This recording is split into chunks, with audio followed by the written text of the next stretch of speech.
In a sunny meadow beside a quiet forest lived a tiny gray mouse named Milo.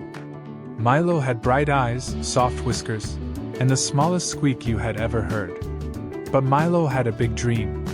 He wanted to be a lion. Every day Milo watched the animals of the meadow go about their lives. Rabbits hopped, birds sang, and turtles slowly wandered through the grass. But whenever Milo looked toward the forest, he imagined something much grander. Far beyond the trees, he had heard, lions roamed the wild lands. They were brave. They were strong. And when they roared, the whole world listened. Milo sighed. "I wish I were a lion," he squeaked one morning. His friend Daisy the duck waddled over. "Why would you want to be a lion?" she asked. "Because lions are brave," Milo said. "Everyone respects them." Daisy tilted her head. "But you're a mouse." "I know," Milo said sadly. Still, Milo decided he would try to become more like a lion. The first thing lions did was roar. So Milo climbed onto a rock in the middle of the meadow, puffed up his chest, and took a deep breath. Roar! What came out was a tiny squeak. The birds burst into cheerful chirping laughter.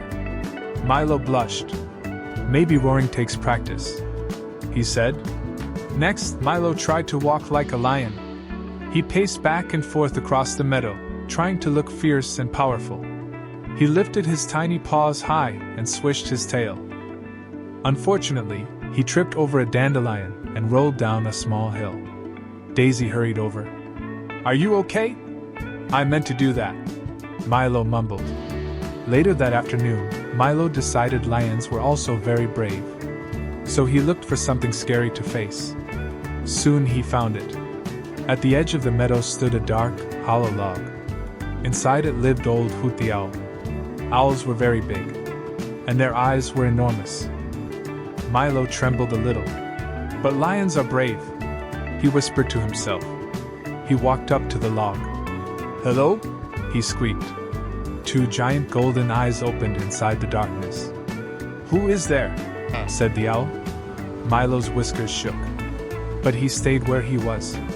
"It's just me," Milo said bravely. "I'm practicing being a lion." Old Hoot blinked slowly. "Well," he said, "that's a very interesting idea."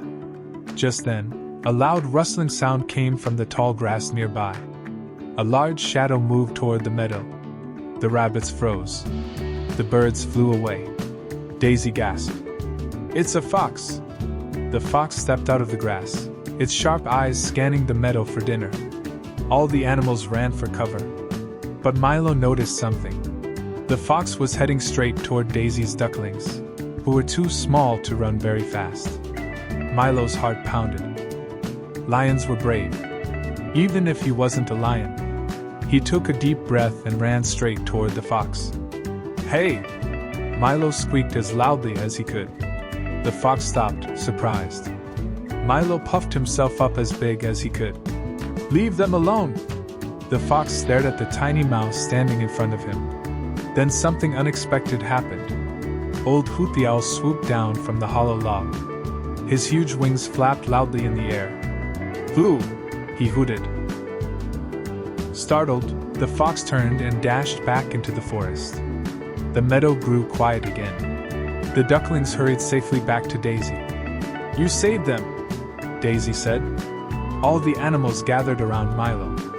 "You were so brave," said a rabbit.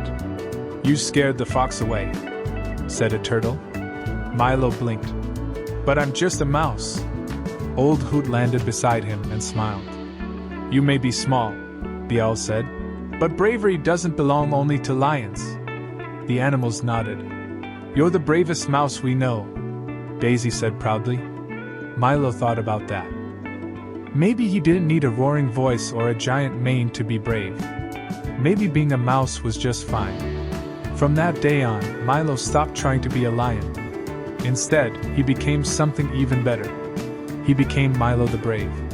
And in the sunny meadow beside the forest, everyone knew that sometimes the smallest creature can have the heart of a lion.